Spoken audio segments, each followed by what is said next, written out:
Assalamualaikum warahmatullahi wabarakatuh. Bismillahirrahmanirrahim. Alhamdulillahi rabbil alamin. Wabihi nasta'inu ala umuri dunya waddin.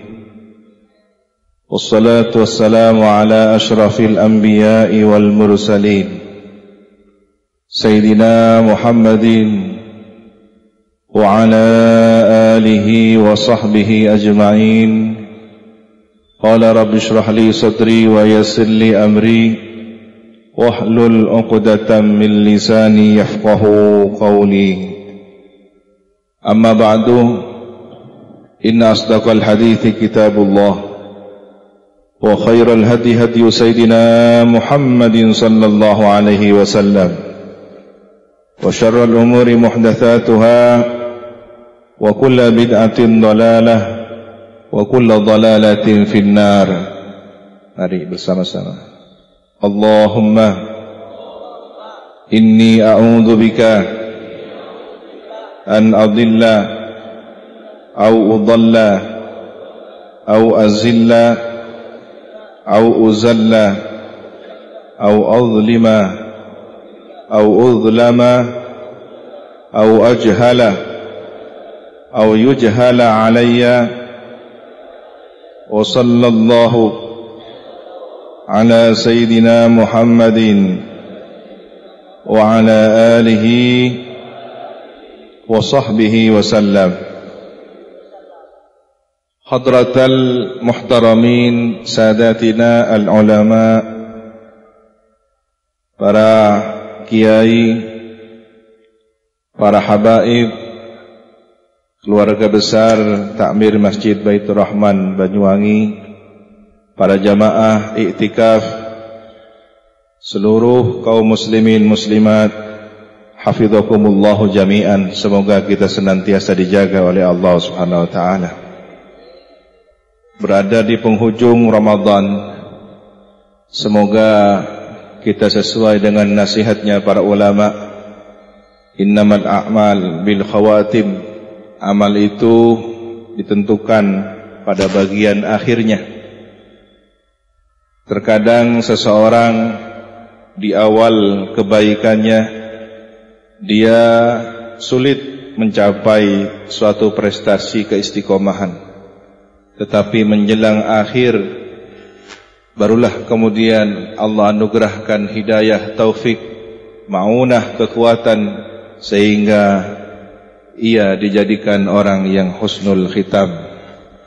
Begitu juga dengan Ramadan kita. Mungkin di awal banyak di antara kita yang masih lalai, belum sadar bahwa kita berada di bulan Ramadan. Begitu pula di pertengahan, di antara kita masih ada yang tersibukkan oleh urusan duniawi, urusan pekerjaan. Semoga sisa dari madrasah Ramadan ini kita masih ada kesempatan untuk mengisinya dengan kebaikan, dan itu menjadi penentu akhir kebaikan kita. Amin ya rabbal alamin. Sedikit mengulas tentang doa Nabi yang baru kita baca bersama-sama. Allahumma inni a'udzubika an adilla aw udalla. Ya Allah, saya mohon perlindungan dari menyesatkan atau disesatkan. Au azilla au zallah, atau menggelincirkan atau tergelincirkan.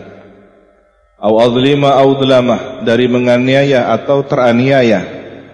Au ajhala au yujhala alayya, atau dari membodohi orang atau dibodohi oleh orang lain. Doa ini sebenarnya secara kronologis, asbabul wurud, Nabi keluar dari kediaman beliau, hendak bepergian, maka dibacalah doa ini. Maka disebut dalam sejumlah literatur kitab hadis, doa ketika keluar dari rumah. Tetapi para ulama memahaminya dengan pemahaman yang lain. Dalam kitab Adabud Dunya Waddin, Adabul Alim wal Muta'allim, dijelaskan bahwa doa ini penting dibaca oleh para guru, para muallim, ketika hendak bepergian menuju tempat taklimnya, tempat mengajarnya. Mengapa? Karena maknanya sangat sesuai. Makna dari kandungan doa tersebut sangat tepat dibacakan ketika seorang menyampaikan amanat ilmu, dan seluruh yang dihadapi para talibul ilmi juga akan menerima proses ilmu. Di sini ada proses transfer keilmuan yang harus dilakukan dengan sangat hati-hati.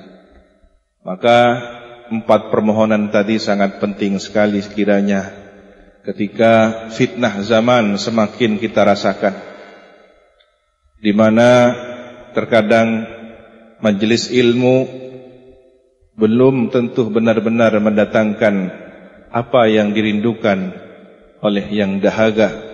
Setiap orang yang dahaga dengan keilmuannya, tetapi sebaliknya terkadang seseorang datang kepada suatu majelis ilmu, di dalamnya tidak mendapatkan bimbingan, sebaliknya yang adalah penyesatan. Na'udzubillahi min dzalik. Bukankah iblis adalah alim minal ulama yang bernama Azazil sebagai gelar kehormatan karena mendapatkan ilmunya para malaikat, tetapi kemudian dikeluarkan dari barisan malaikat dan gelar keilmuannya pun tidak menjadi berharga di hadapan Allah Subhanahu wa taala karena persoalan ana khairun minhu. Seorang iblis merasa lebih baik daripada Sayyidina Adam. Hanya persoalan logika berpikir bahwa api lebih baik dari tanah. Persoalan materi, persoalan logika seringkali menyesatkan orang yang berilmu. Na'udzubillahi min dzalik. Maka sekali lagi kita renungkan 4 permohonan ta'awudz dalam ajaran doa Nabi tadi. Allahumma inni a'udzubika an adillah aw udalla. Mohon perlindungan kepada Allah agar kita tidak menyesatkan atau disesatkan. Mungkin kita yang menyesatkan orang, atau jangan-jangan kita yang disesatkan oleh orang lain. Au azilla au uzalla, mungkin kita yang mendorong orang tergelincir, atau jangan-jangan kita yang didorong oleh orang lain tergelincir. Bukan persoalan fisik yang jatuh, kalau itu masih bisa diurut, masih bisa kita pijat untuk segera pulih kembali otot yang keselio. Tapi kalau kemudian yang tergelincir adalah pemikirannya, yang tergelincir adalah akidahnya, siapa yang bisa mengurutnya? Siapa yang bisa mengobatinya, memijatnya? Maka butuh penanganan yang lebih sulit dari sekedar sakit secara fisik. Au adlima au dlamah. Yang ketiga, mohon agar kita senantiasa terhindar menyesatkan orang atau disesatkan orang lain. Dengan mudah mengkafirkan orang, mudah membid'ahkan orang, yang kadang-kadang seringkali tanpa dasar keilmuan yang benar. Hanya sebatas sedikit pemahaman agamanya, lalu mudah menyesatkan orang lain. Dan yang terakhir, yang keempat, ajhala au yujhala. Kita membodohkan orang atau kita dibodohi oleh orang lain. Semoga kita seluruhnya, keluarga kita, sanak famili kita, anak temurun kita dijaga oleh Allah Subhanahu wa taala. Amin ya rabbal alamin. Perkenankan pada kesempatan yang terbaik ini di tempat yang baik bersama orang-orang yang baik, semoga niat kita dijaga dalam kebaikan dan kita dipandang oleh Allah yang Maha Baik sebagai golongan orang-orang yang baik. Allah Subhanahu wa taala menciptakan kita dari berbagai unsur. Maka lengkaplah ketika syariah ajaran baginda Nabi Muhammad ini sangat lengkap untuk disediakan sebagai jalan penghambaan beribadah.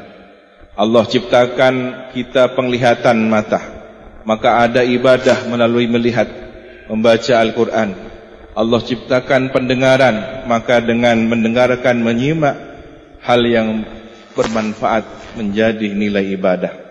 Allah ciptakan lisan, maka ketika seseorang berzikir membaca Al-Quran, di sanalah ada nilai pahalanya. Begitu juga ketika Allah ciptakan pikiran, ketika seseorang merenung, berfikir, bahkan ada perintah afala ta'qilun, afala tatafakkarun, sebagai motivasi agar kita beribadah pikiran. Renungkanlah setiap ayatnya, baik ayat Al-Kauniyah maupun ayat Al-Qur'aniyah. Begitu juga Allah ciptakan hati perasaan, maka ada ibadah yang bernama perasaan, ibadah membahagiakan orang lain, ibadah berprasangka baik pada Rabbul Alamin, ibadah berprasangka baik kepada orang-orang mukmin. Dan ada juga ibadah yang dilengkapi dengan gerakan tubuh fisik, bahkan ada ibadah yang dilakukan dengan diam. Lengkap Allah menciptakan untuk syariat Nabi Muhammad ini. Anda diam di masjid dengan menghindarkan diri Anda, tubuh ini, agar tidak bermaksiat kepada Allah adalah ibadah. Jadi ibadah itu tidak hanya beramal, tapi menghindar dari suatu keburukan adalah ibadah. Saya niat iktikaf di masjid karena Allah. Saya niat iktikaf di masjid untuk tidak berjalan ke tempat maksiat, untuk tidak berbicara maksiat, untuk tidak mendengarkan maksiat, untuk tidak berkumpul dengan orang-orang yang berbuat maksiat. Maka diamnya kita adalah ibadah. Alhamdulillah. Apalagi kalau kemudian dilengkapi dengan salat tasbih, di mana salat ini adalah salat yang merupakan hadiah dari baginda Nabi kepada pamandanya tercinta Sayyidina Abbas. Anda perhatikan seorang anak ketika memberikan hadiah kepada orang tuanya, anak yang sangat menghargai jasa orang tua pasti akan mempersiapkan yang terbaik. Seseorang yang bekerja di tempat jauh akan pulang kampung, bekerja di tempat yang terjauh akan kembali ke pulang kampung ke Banyuwangi, maka dia berpikir, apa hadiah terbaik saya untuk orang tua saya? Begitulah rata-rata anak yang masih memiliki rasa cinta dan penghormatan kepada orang tuanya. Kita tidak berbicara anak yang durhaka. Kita tidak berbicara anak yang tersibukkan dengan urusan pekerjaan duniawinya sehingga melupakan orang tuanya, bahkan menyiksa orang tuanya dengan kerinduan. Kita berbicara anak yang masih diberi bimbingan hidayah taufik oleh Allah untuk menghormati orang tuanya, mencintai orang tuanya, pulang kampung ingin membahagiakan orang tuanya, walaupun dalam setahun hanya berapa hari saja. Nah, anak yang semacam ini pasti akan memberikan hadiah istimewa.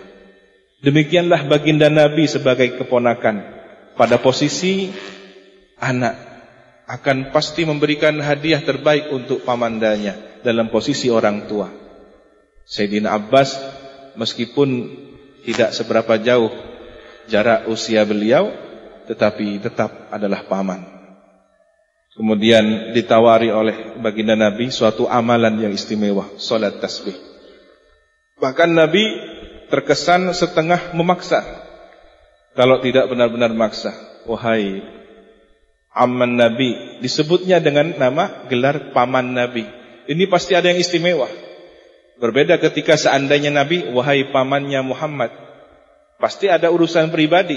Tapi ketika pamannya Nabi, pamannya Rasulullah, ini bukan urusan biasa, ini bukan urusan nasab, bukan urusan genetik, tapi urusan siapa bernisbat kepada siapa.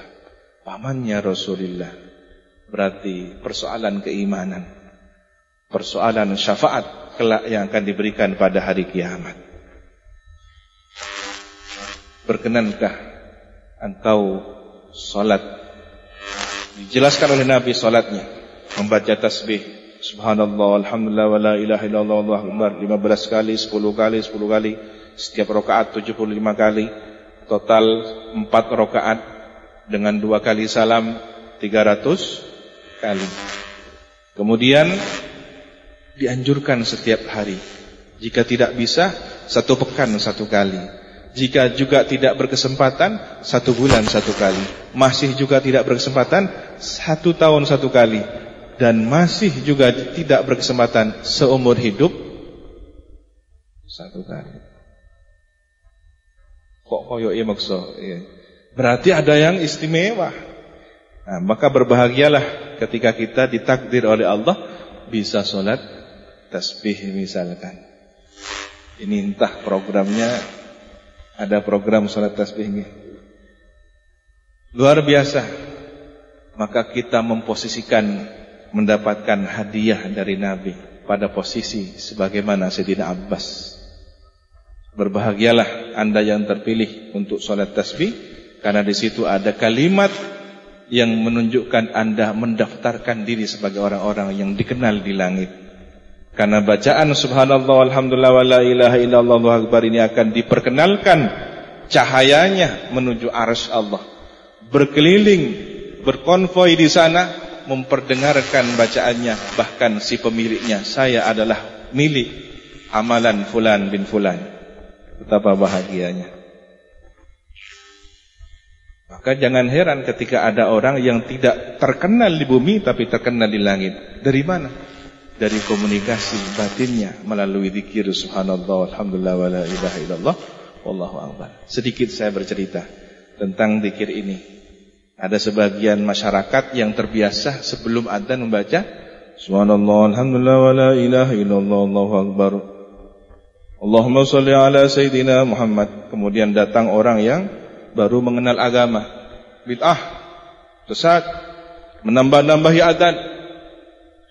Yang ini sudah tradisi dari guru-gurunya dia pertahankan.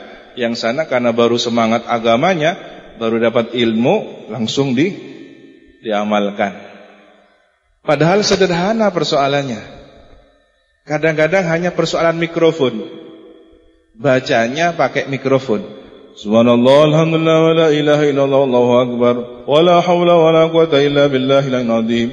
Allahumma shalli ala sayidina Muhammad wa ala alihi wa sahbihi wa sallim. Allahu akbar, Allahu akbar. Hanya itu saja. Kalau dia cerdas, setingkat lebih baik. Kerukunan antara ukhuwah Islamiyahnya tetap terjaga, tapi dia turunkan volume semangatnya. Yang sudah tradisi membiasakan bacaan subhanallah alhamdulillah wa la ilaha illallah tidak perlu menghentikan bacaannya, tapi cukup memindahkan mikrofonnya saja. Subhanallah alhamdulillah wa la ilaha illallah Allahu akbar. Jadi enggak kedengaran ke mikrofon. Begitu masuk mikrofon Allahu akbar, tetap syiar adanya utuh. Kenapa Anda baca itu? Saya zikir. Apa salahnya saya baca zikir? Saya baca bismillah, apa salahnya saya baca bismillah? Tidak menambah adzan, tapi sebelum adzan saya zikir dulu.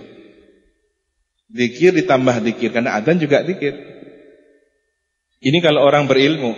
Tapi kalau orang tidak memahami makna toleransi tentang tradisi keilmuan ini, yang sana ngotot, gak boleh nambah bid'ah, itu dhalalah. Yang sini, pokoknya dari guru saya, pokoknya. Akhirnya gelut gara-gara subhanallah alhamdulillah wa la ilaha illallah Allahu akbar. Nah, ini persoalan yang kita hadapi sehari-hari. Kadang masalah seperti itu. Masalah teknisnya saja, bukan masalah prinsipnya. Kemudian pada akhirnya amal kita tergerogoti oleh perpecahan. Amal kita terhapus oleh perbedaan yang mengarah pada permusuhan, yang seringkali tidak prinsip. Kenapa? Karena keilmuan kita semakin menurun kualitasnya. La haula wa la quwata illa billahil azim. Coba kita lihat bagaimana Imam Asy-Syafi'i bisa menghargai pendapatnya Imam Abu Hanifah An-Nu'man radhiyallahu ta'ala anhu ajma'in. Padahal sudah wafat beliau, Imam Syafi'i berkunjung ziarah ke masjidnya. Di sebelah sana ada makamnya Imam Abu Hanifah. Beliau salat subuh tidak pakai kunut. Tiba-tiba orang yang bermakmum tanya, Anda Asy-Syafi'i? Iya, saya Muhammad bin Asy-Syafi'i. Anda yang berpendapat bahwa kalau subuh harus kunut sebagai sunnah muakkadah? Iya. Bahkan ketika meninggalkannya harus sujud sahwi? Iya. Mengapa Anda tinggalkan fatwa Anda? Saya menghormati sahibu hadzal maqam. Ini pemilik kuburan ini. Imam Abu Hanifah yang sudah wafat dihormati fatwanya oleh beliau. Ketika beliau berkunjung berziarah ke masjid di dekat makamnya Imam Abu Hanifah, beliau menanggalkan fatwanya demi menghargai toleransi perbedaan fatwa. Hari ini akeh wong gelut krono fatwa. Kenapa?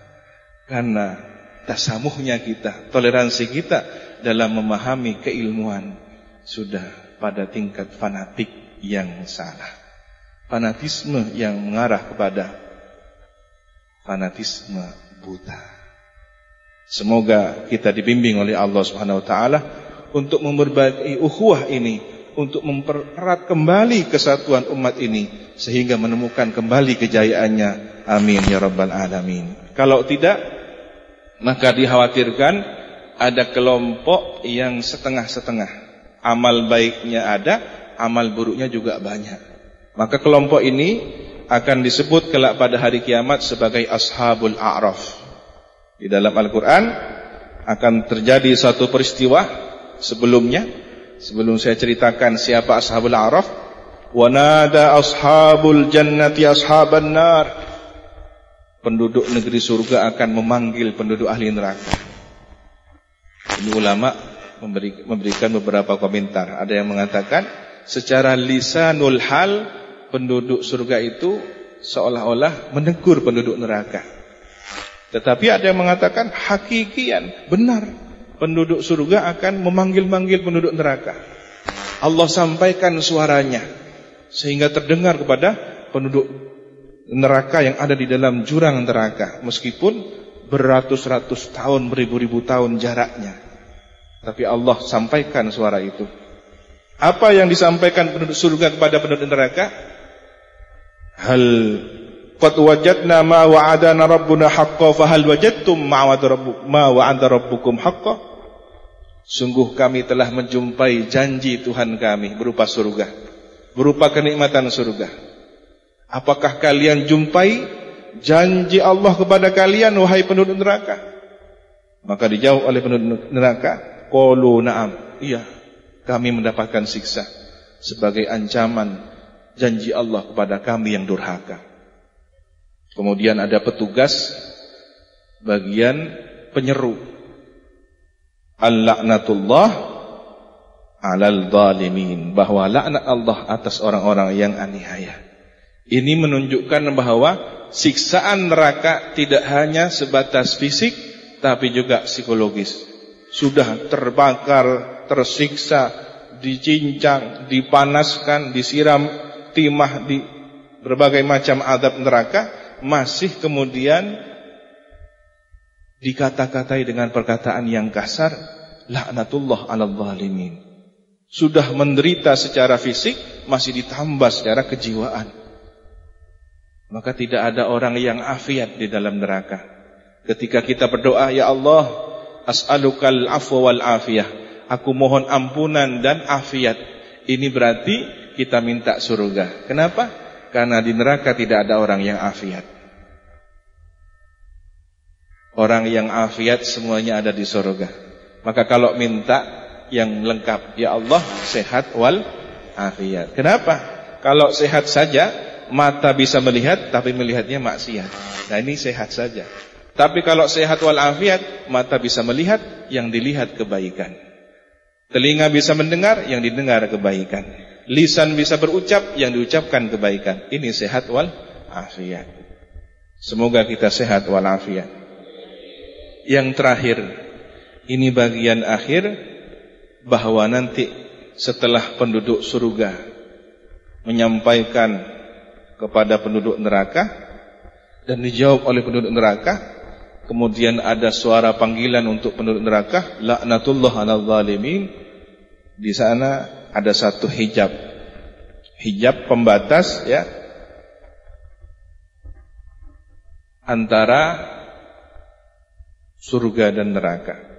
Disebutnya oleh para ulama ahli tafsir surul jannah, semacam bentengnya surga atau temboknya surga. Tapi ini tempat yang luas. Al-A'raf namanya. Dan ada penghuninya. Siapakah penghuni Al-A'raf? Amalnya tidak memenuhi kriteria untuk mendapatkan rahmat Allah ke surga, tetapi juga tidak bisa dimasukkan ke dalam neraka. Nah ini, orang yang setengah-setengah ini lambat masuk surga. Ya. Setiap kali dia melihat orang ke surga, ada tanda-tanda ini mau ke surga ini seperti ini. Wajahnya wajah orang surga. Salamun alaikum, salamun alaikum. Kata orang Madura, kaderui. Dengan kancana masuk surga, kaderui. Tronoroa. Setiap kali ada orang, ini tandanya, ini ada cahaya, ada aura kebaikan. Salamun alaikum. Ada keinginan. Kemudian oleh Allah dipalingkan wajahnya untuk melihat neraka. Maka ketika melihat neraka, la taj'alna ma'al qaumidz zalimin. Jangan kumpulkan kami, jangan jadikan kami bersama orang-orang yang zalim di neraka ini ya Allah. Setelah selesai penduduk surga masuk surga, sampai yang bagian terakhir pun masuk surga, dan ahli neraka di sisi neraka, dalam neraka. Maka kemudian Allah bertanya kepada ashabul a'raf, penduduk al-a'raf, apakah dugaan kalian? Apa yang akan aku lakukan untuk kalian? Ya Allah, rahmatmu ya Allah, rahmatmu ya Allah. Nah, menurut ulama ahli tafsir, kenapa Allah kemudian meletakkan rasa ingin kepada mereka ashabul a'raf ketika menyaksikan orang surga masuk surga? Ini pertanda kebaikan. Maka ketika seseorang masih ada di dalam hatinya keinginan berbuat baik, ingin menjadi orang baik, jangan bunuh perasaan itu, tumbuhkan, terus pupuk, karena itu masih ada harapan kebaikan. Ashabul a'raf diampuni oleh Allah dosanya, aku ampuni kalian karena kalian masih berharap rahmatku, dan dipersilahkan masuk surga. Ya, meskipun keri-keri. Kenapa? Ya memang sudah dia itu bermasalah amal ibadahnya. Ya tetapi kita jangan berharap menjadi ashabul a'raf, tapi bagaimana kita menjadi awwalun as-sabiqun ke dalam surga Allah. Di shaf pertama bersama baginda Nabi sebelum umat yang lain. Amin ya rabbal alamin. Karena penduduk al-a'raf ini adalah penduduk yang masih dikatakan ada beberapa kekurangan. Jangan jadi orang yang setengah-setengah. Pupuklah rasa kerinduan kepada kebaikan. Dan ketika melihat keburukan masih ada rasa enggan, terus tumbuhkan keengganan itu sehingga kita berpaling dan berpaling. Dan mudah-mudahan kita dicabut oleh Allah perasaan senang kepada maksiat. Salah satu caranya untuk mencabut kemaksiatan dalam diri kita, ketika kita sedang bermunajat kepada Allah, ada cinta yang tidak bisa digambarkan perasaannya, cinta yang membuat seseorang itu kemudian takut tidak mendapatkan ridhonya Allah. Saya berbuat demikian, takut tidak dicintai oleh Allah. Ini yang akan mencabut kemaksiatan dalam diri seorang. Yang kedua adalah rasa takut yang luar biasa, menggelisahkan. Ketika dia hendak melakukan kemaksiatan, takut gelisah. Maka ini akan mencabut kemaksiatan dalam dirinya.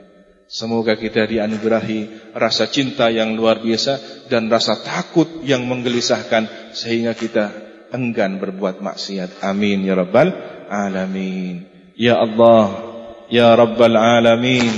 Di penghujung Ramadan ini, menjelang akhir dari bulan Ramadan ini, madrasah Ramadan ini, luluskan kami. Ja'alallahu ayyakum minal a'idina wal faizin. Semoga Allah menjadikan kita semua orang-orang yang bertitel lulus dari madrasah Ramadan dengan gelar al-a'idin wal faizin, kembali bersih, mendapatkan ampunan dari segala apa yang kita lakukan, dosa-dosa kita, kedurhakaan kita, kemaksiatan kita diampuni oleh Allah Subhanahu wa taala, dan kita seolah terlahir dari rahim ibunda kita, bersih tak bernoda. Semoga Allah jadikan kita minal faizin, orang yang beruntung, binainil jannati, dengan memperoleh surga Allah. Amin ya rabbal alamin. Subhanakallahumma wa bihamdika ashhadu an la ilaha illa anta. Subhanakallahumma wa bihamdika ashhadu an la ilaha illa anta. Astaghfiruka wa atubu ilaik wa atubu ilaik wa atubu ilaik. wa sallallahu ala sayyidina Muhammadin wa ala alihi wa sahbihi wa sallam walhamdulillahi rabbil alamin. Semoga ada manfaat dan keberkahannya. Mohon maaf atas segala kekurangan dan kesalahan. Al-afwa minkum ihdinas siratal mustaqim. Assalamualaikum warahmatullahi wabarakatuh.